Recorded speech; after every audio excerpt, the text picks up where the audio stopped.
Welcome back. Today, we are going to design a complete interactive website in Figma. So without any delay, let's get started. I've added today's task inside the artboard itself. Create an interactive website for a futuristic car brand. Next, I've added all the content we'll need for this website. In total, we have 8 sections, and I created this content with help from ChatGPT. If you want to use the same content, I've shared the link in the description. I've also collected all the visuals required for this project. Most of the futuristic car images are from Figma, and for a few assets, I removed the background.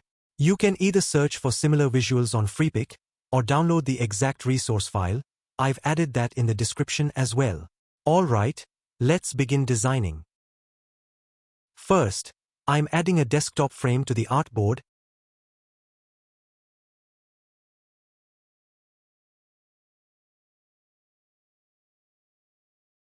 Then, I'm applying a dark blue background to set the tone for the futuristic theme.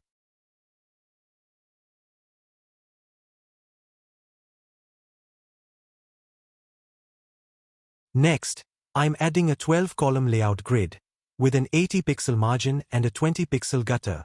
This will help us maintain clean alignment throughout the design. Now, let's add the top navigation bar. I've already prepared it in advance, so I'm copying it from our assets.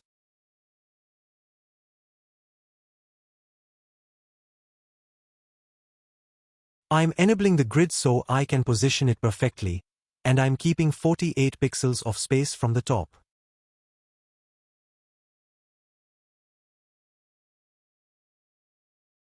Next, I'm adding the main headline for our banner. I'm copying it from the content section.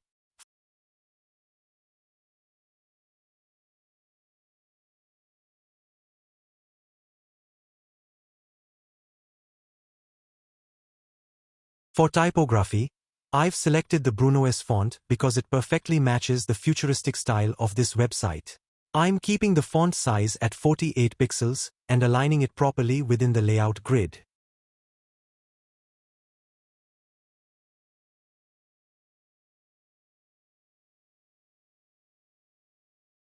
Now, I'm adding the subtext and setting its font size to 20 pixels.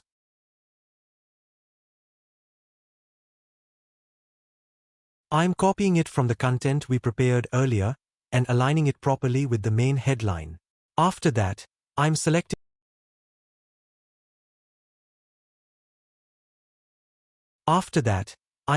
both the headline and the subtext, applying auto layout, and adjusting the spacing between.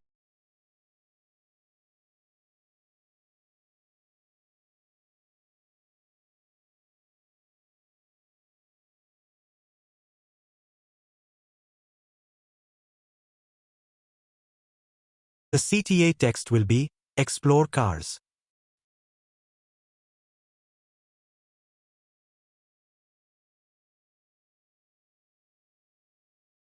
To give it a unique and futuristic look, I'm creating a background box behind the text, which we'll animate later for a hover effect. I'm giving this box a light blue shade and adding an arrow icon as well.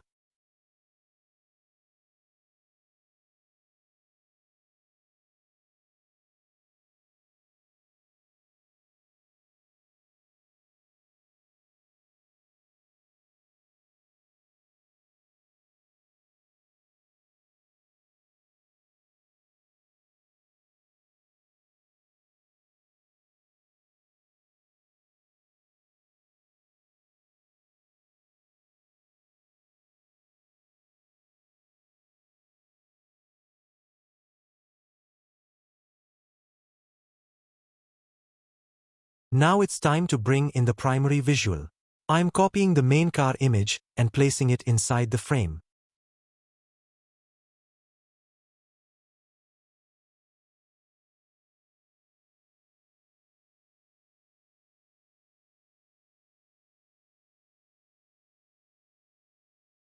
Since this is a futuristic car brand, I want the visual to look more dynamic. So I'm going to create a reflection effect for the car. To do that, I'm duplicating the car image and flipping it vertically.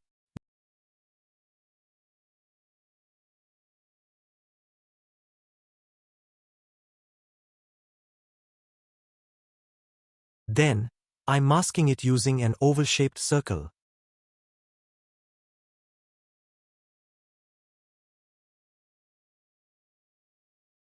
I'm applying a radial gradient to the circle, and for the outer color, I'm reducing the opacity to 0. This helps the reflection fade out smoothly at the edges. I'm placing the circle behind the flipped image, selecting both layers, and applying the mask.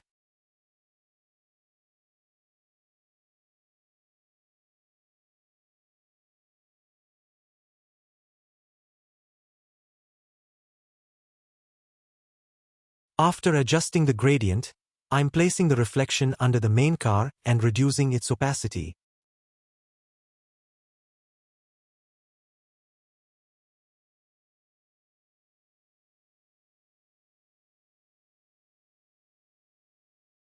As you can see, it creates a clean and realistic reflection effect.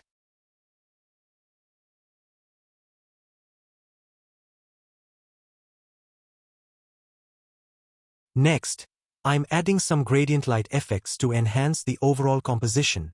I'm drawing a circle, giving it a light blue shade, adding layer blur, and placing it behind the logo and headline on the top left side.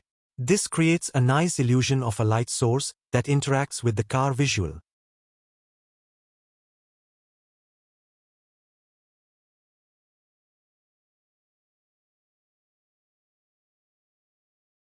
I'm also adding gradients near the bottom, next to the car, so it looks like the light from the car is reflecting onto the floor.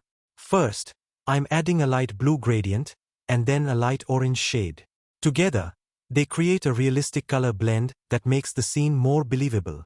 To emphasize the car even more, I'm adding another orange gradient behind it to push more focus toward the center.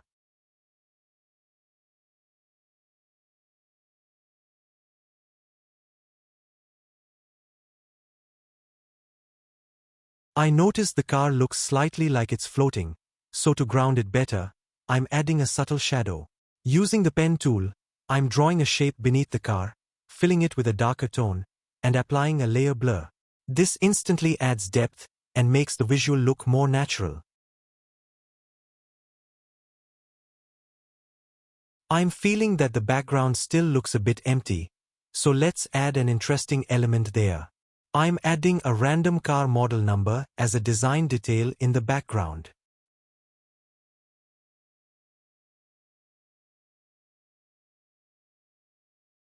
For this, I'm using the Orbitron font, which perfectly matches the futuristic theme. I'm increasing its size, applying a gradient effect, and placing it behind the car.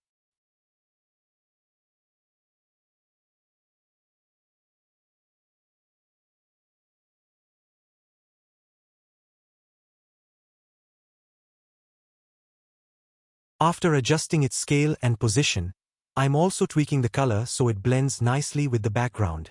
We don't want it to stand out too much. This is just a supporting visual element to enhance the overall mood. And now, you can see our hero section is complete. Let's move on to the rest of the website.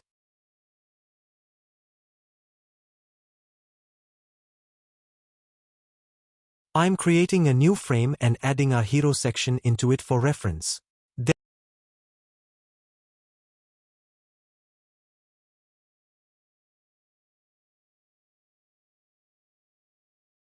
Then I'm duplicating the frame, removing all the elements,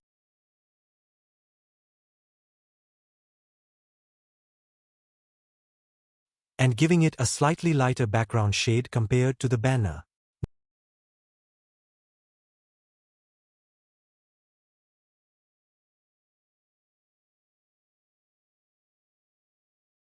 Now, I'm adding the headline for our second section. I'm copying it from the content we prepared earlier. Our headline here is, Engineered for Excellence.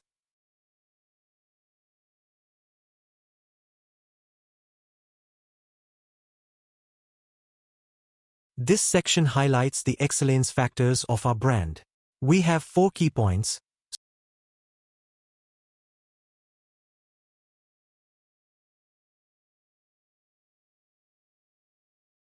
So I'm creating 4 cards inside the frame.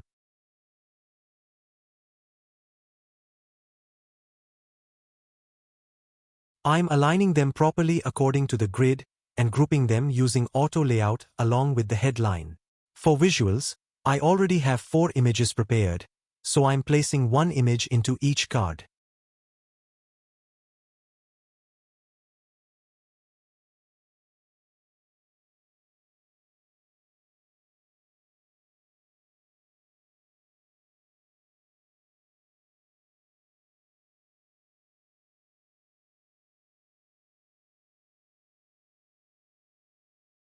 Now I'm adding the text content inside each card by copying the respective descriptions.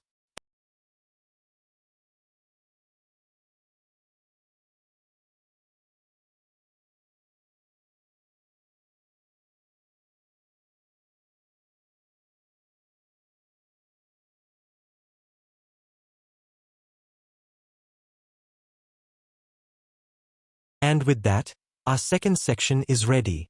Next, let's work on the third section,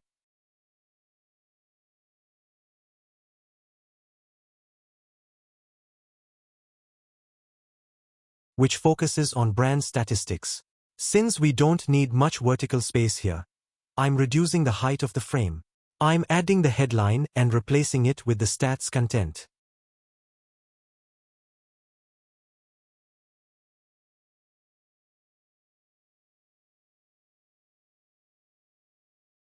Below that, I'm adding a subtext to give context to what each number represents.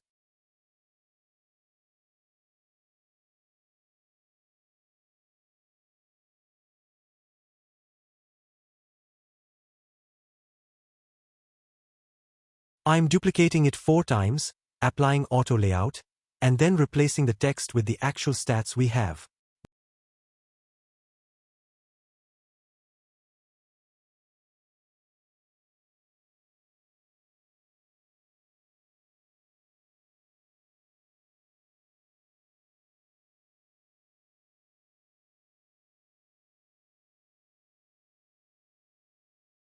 Great, the third section is done. Now, moving on to the fourth section.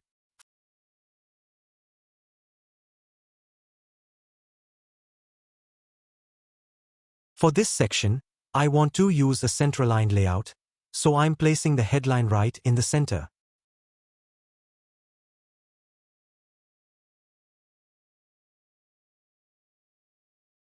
This section highlights the masterpiece of our brand, meaning we are focusing on one premium product.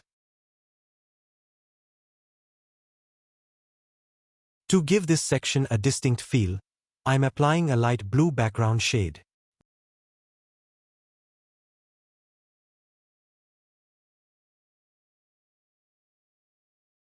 Now, I'm adding the side view car visual to support the content. To make this section more visually appealing, I'm adding a gradient background. First, I'm placing an orange gradient and adjusting its size and position as needed.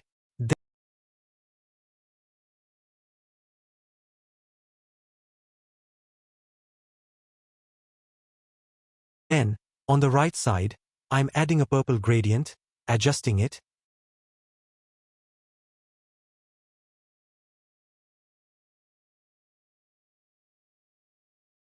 and finally duplicating the same shape to the left side for balance.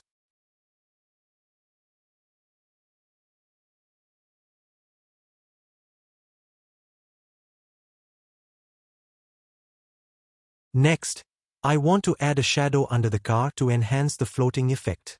I'm creating a dark blue shape beneath the car,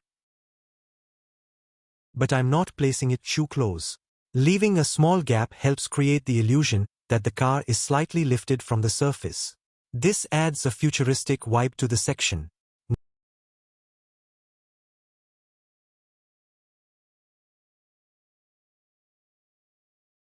Now, I'm adding a tertiary CTA labeled Explore. This allows users to navigate to the detail page if they want more information about this particular model.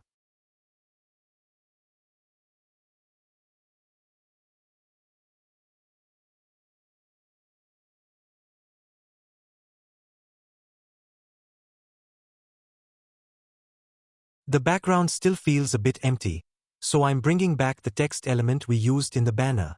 I'm placing it behind the car and updating the text to Monster, which reflects the personality and characteristics of this model.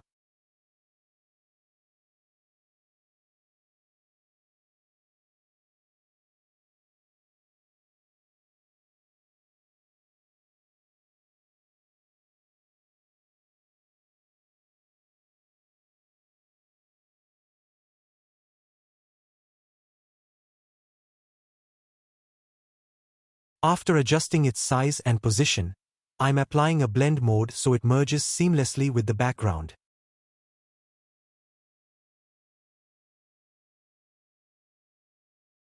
That completes this section. It's looking really nice. Let's move on to the next part of the website.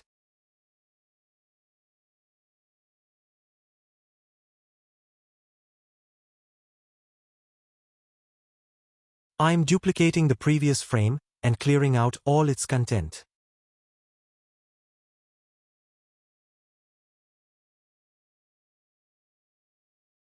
This section is dedicated to our models, where we'll showcase different car variants. The idea is that users can click on any model card and go to the detailed page for more information.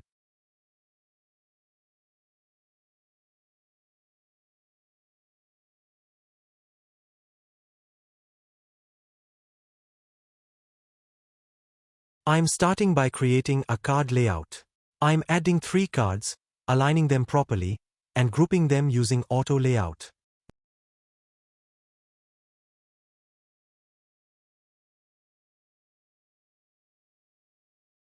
Next, I'm adding the text inside the first card.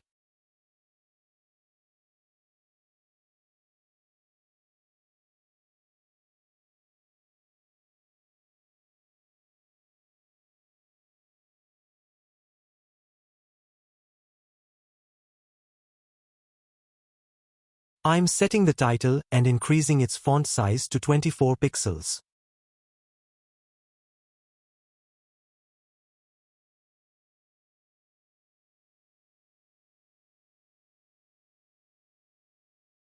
Below that, I'm adding the subtext.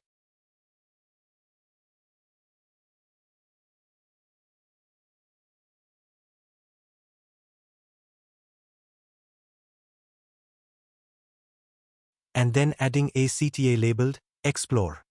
With that, our first card is ready. Now I'm duplicating it to create the remaining 2 cards.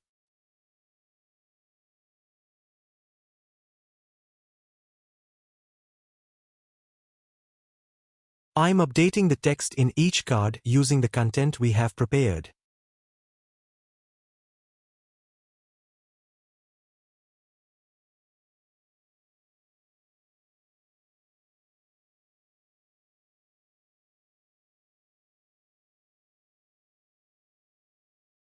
Next, I'm changing the card background color to a light purple shade and applying a subtle gradient to give it more depth.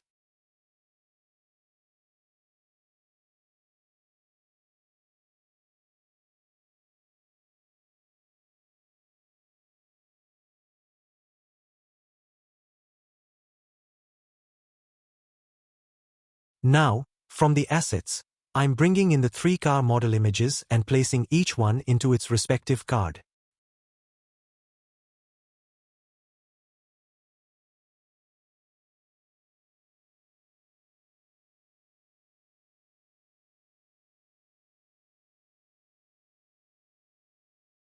After adjusting their size and position, the cards look clean and visually balanced. Great! Now let's move to the next section.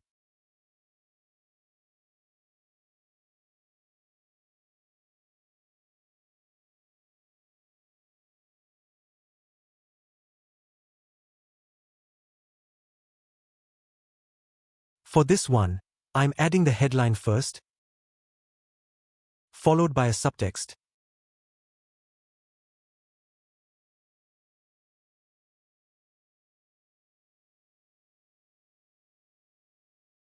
and then I'm copying the CTA style we created earlier.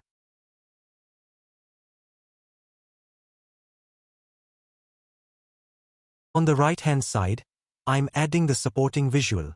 I'm creating a frame,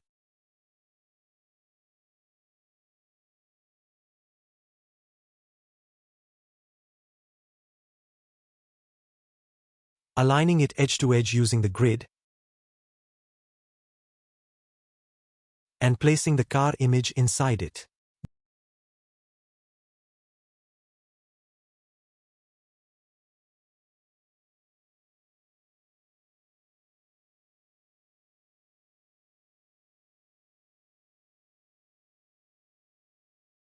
The image is blending a bit too much with the background, so to improve contrast, I'm adding a light gradient on the left side.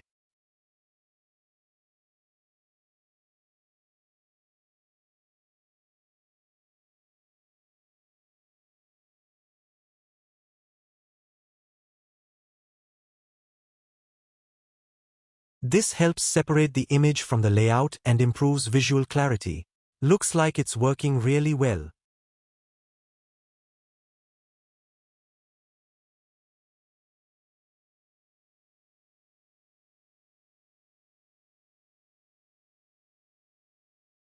Next, we have our Trusted Partners section. I already have some dummy partner icons in the assets, so I'm copying them into the layout. This section doesn't need much vertical space, so I'm duplicating the statistics section frame and reusing it here.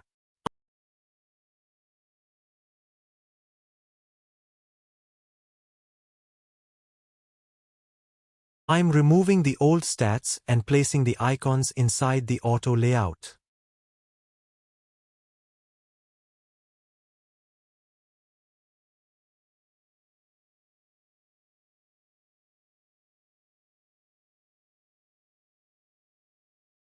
Now I'm adding the headline for this section, but since it's not a major focus area, I'm styling it similar to body text so that it stays subtle.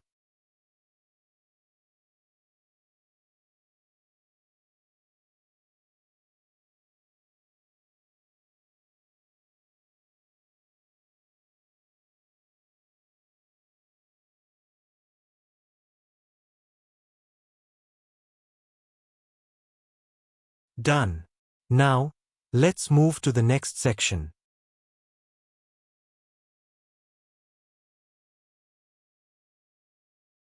I'm copying the previous frame.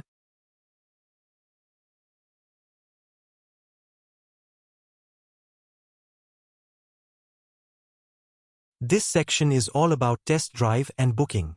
I'm adding the headline and placing the content to the left side of the frame. In this area, users will be able to submit their name and contact details, and then an expert will reach out to them for a test drive. So I'm adding the required form input fields accordingly.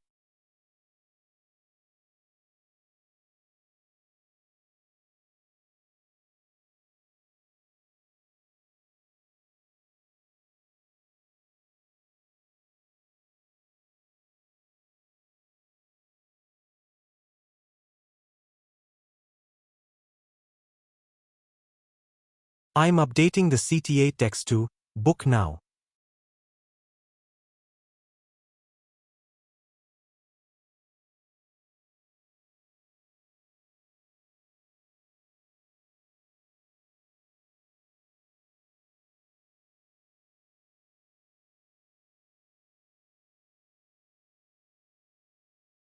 Now, for the background, I'm adding an image from our assets. I'm placing it behind the form. To keep the focus on the form and not the background image,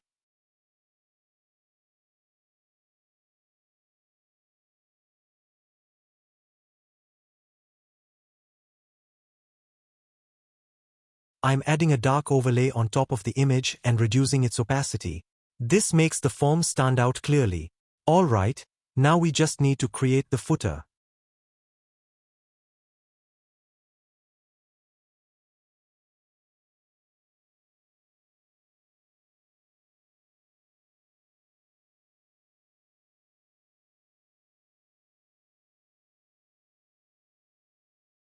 I'm copying another frame and clearing all the content.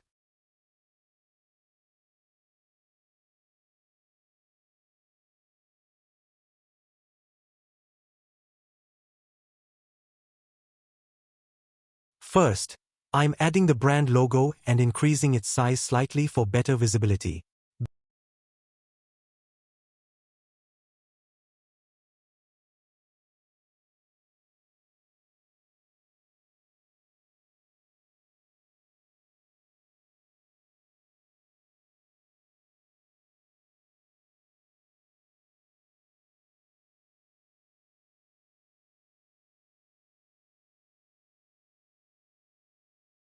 Below the logo, I'm adding the phone number and email ID of the company.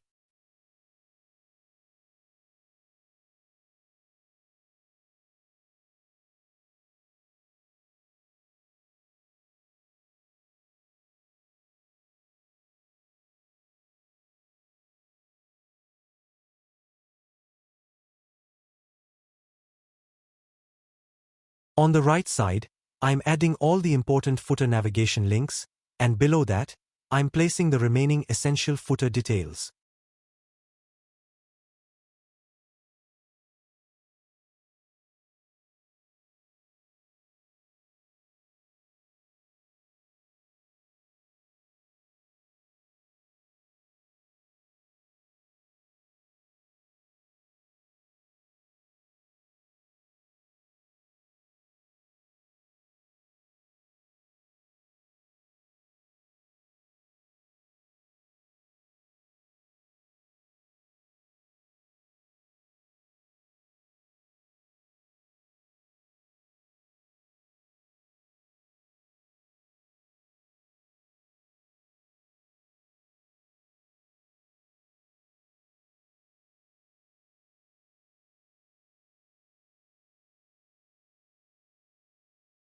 And with that, our entire landing page is complete.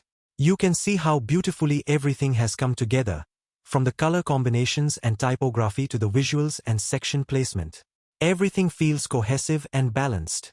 Now, let's take a look at it in prototype mode. As you can see, we've created a clean, attractive landing page that's easy to navigate. In addition to this, we'll also be adding interactive hover effects and micro-interactions to make the experience even more intuitive and engaging for users.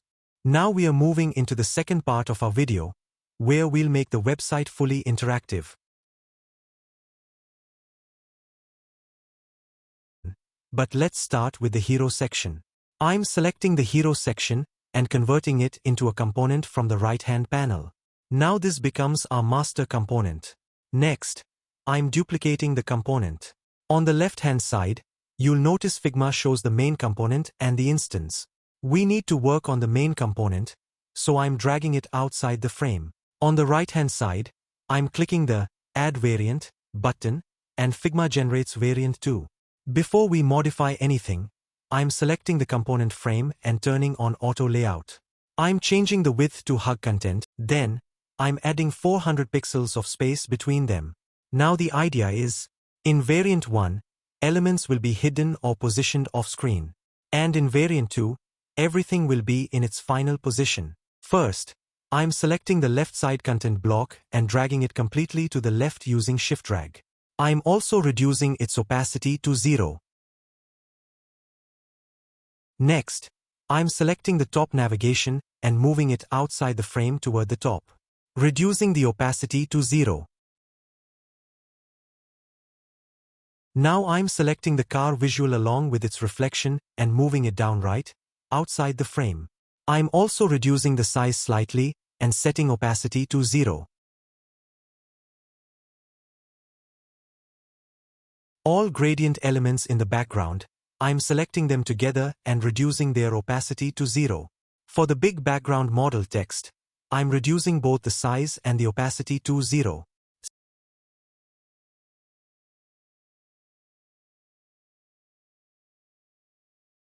Since I want the navigation to appear first, and then the rest of the hero content, I'm creating an additional intermediate step.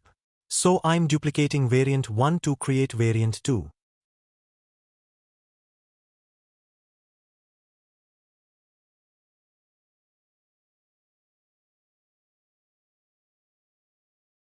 In variant 2, I'm selecting only the top navigation and bringing its opacity back to 100.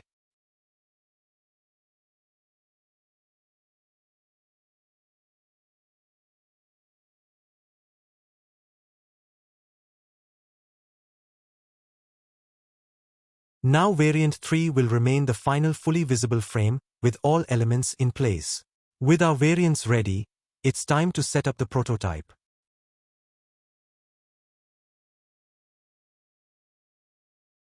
I'm selecting variant 1, drawing a prototype arrow to variant 2. Setting the trigger to after delay. Duration, 600 milliseconds. Animation, smart animate. Easing curve, gentle. Animation duration, 400 milliseconds. This will make the hero section come alive with smooth, natural movement. Now I'm dragging the prototype arrow from variant 2 to variant 3, and I'm setting the following values. Trigger, after delay. Delay, 200 milliseconds. Animation, smart animate. Curve, gentle. Duration, 1000 milliseconds. And that completes the interaction setup for our hero section. Let's preview it in prototype mode.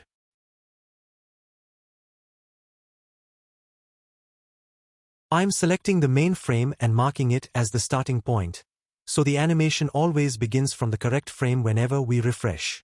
Now when we play the prototype, you can see the entire animation working smoothly. If you press R, it will restart. You can also adjust the animation speed.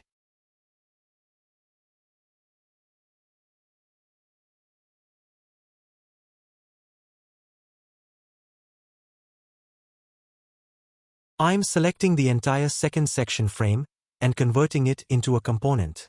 Then I'm duplicating it, dragging the main component outside, and adding a variant.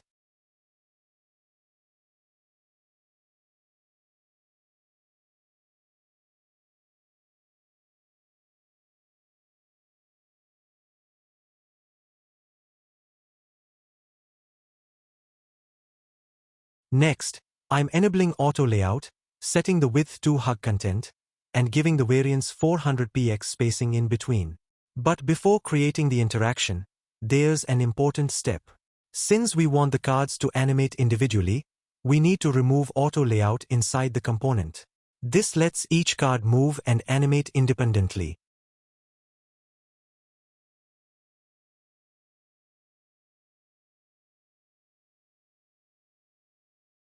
Now I'm preparing variant 1. Moving the headline upward and setting its opacity to 0. Selecting the text elements inside the cards, dragging them downward, and reducing their opacity to 0.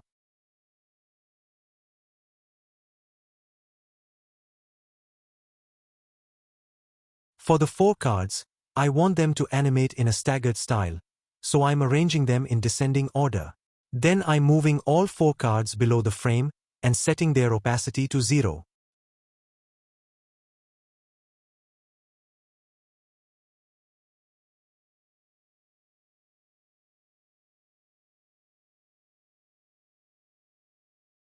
Now I'm dragging the prototype arrow from variant 1 to variant 2. For this interaction, I'm using trigger, mouse enter. Means as soon as the mouse enters this section, the interaction begins. Animation, smart animate. Curve, gentle. Duration, 800 milliseconds. Let's preview it. I'm opening flow 1, refreshing it.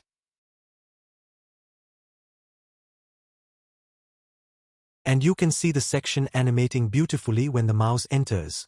The cards slide in one by one, creating a clean and smooth effect. I feel the animation speed is a bit too fast, so I'm increasing the duration to 1200 milliseconds. Let's play it again.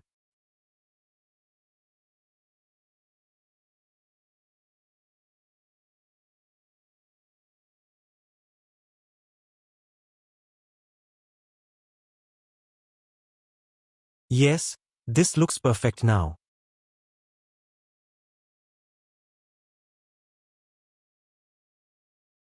Now I'm moving on to the next section and adding interactions here as well. I'm fast-forwarding the parts that we've already repeated in previous sections, converting the frame into a component, creating variants, arranging them side by side, and setting up the basic structure.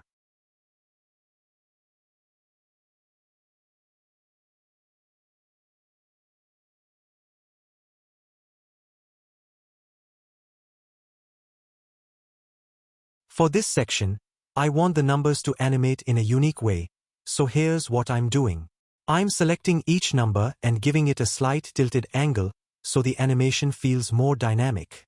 Now I'm positioning all the numbers below the frame, arranged in a descending order. This way, when they animate in, they'll rise into place one after another, creating a very engaging effect.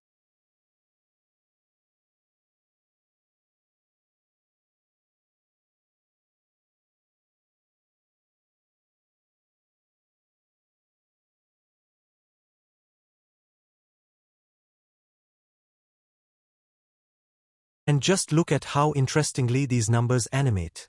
It gives a playful, energetic feel to the stats section. Nice. Now that this interaction is done, I'm moving on to the next frame where we'll repeat the process, but with different animation logic depending on the elements in that section. Now we'll follow the same process for the next section. I'm creating a component from this frame and dragging the main component outside. For this animation, I'm selecting the car and its shadow, moving them toward the right side, reducing their size slightly, and setting the opacity to 0. Next, I'm selecting the background text, reducing its size, and lowering its opacity to 0.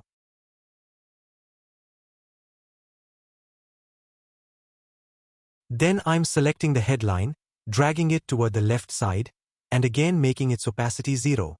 The CTA will animate last, so I'm placing it near the bottom of the frame. Now I'm connecting the first variant to the second variant using the prototype arrow, and I'm applying the same interaction values as the previous sections.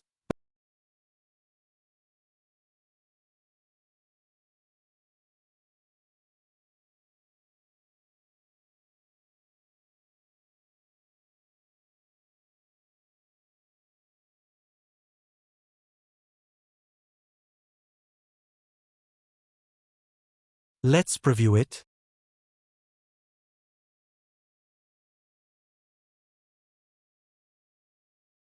Yes, this section is animating perfectly, and it adds a really interesting movement to the layout. Now let's work on the next frame. Here, we'll be animating 3 product cards, so the interaction style will be slightly different. Again, I'm creating a component, dragging the main component outside, and removing all the auto layout.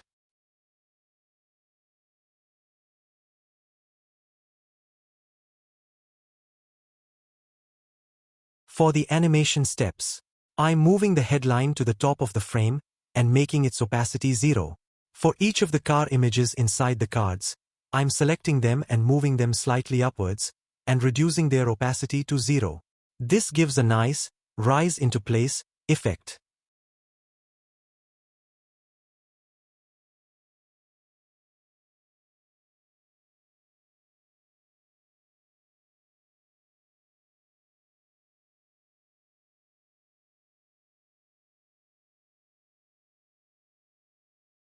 Now I'm selecting all 3 cards, arranging them in descending order, and positioning them below the frame, setting their opacity to 0.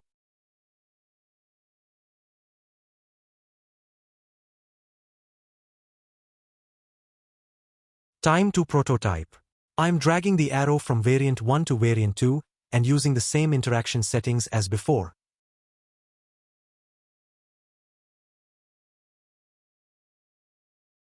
Let's check the prototype.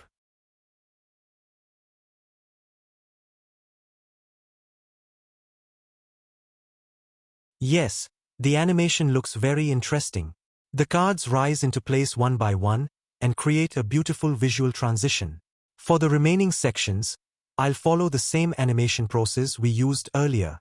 Since the steps are repetitive, I'll fast forward this part and only stop to explain if there's something new or important to understand.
So all the interactions for every section are now ready.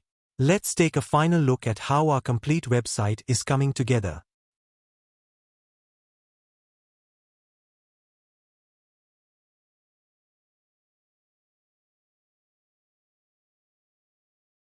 And yes, just look at that. Each section is animating beautifully, and the transitions feel smooth, modern, and super engaging. With interactions like these, your users, viewers, or even your managers are definitely going to love the overall experience. These small micro animations really elevate the design and can make a huge impact on your professional growth as well.